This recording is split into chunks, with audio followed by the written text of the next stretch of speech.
रुको जरा सबर करो। আপনারা দেখুন, বিশ্বাস না হলে দেখুন, সিনেমা হলগুলো ফাঁকা। এই দেখুন, পুরো সিনেমা হল ফাঁকা। কি অবস্থা ভাবা যায়। এর থেকে সিরিয়াল দেখার লোক অনেক ভিড় হয় টিভিতে।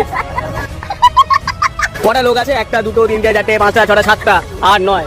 মানে সিরিয়াসলি, মানে সিরিয়াল, হ্যাঁ সত্যি কথা, মানে সিরিয়াল দেখতে গেলে টিভিতে আগে ভিড় হয়ে যায়, রবিবারের সিনেমা ভিড় হয়ে যায়। দেখুন পুরো ফাঁকা, দেখুন কোনো সিটে দেখুন লোক নেই। আমি এটাই দেখতে এলাম যে যারা জিদ্দার ফ্যান বলে চিৎকার করছে তাদের কোথায়।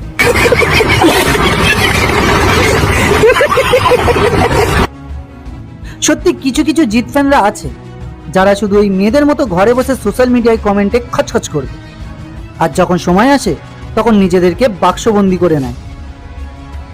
এতদিন পর একটা বই বার হলো, কোথায় গিয়ে হল ভর্তি করবে তা না, সারাক্ষণ ফেসবুকে এখানে ওখানে কমেন্টে হাঁকতে শুরু করে দেবে। তো বন্ধুরা, আমি আর কিছু বলবো না, যা বলার তোমরা কমেন্টেই বলো।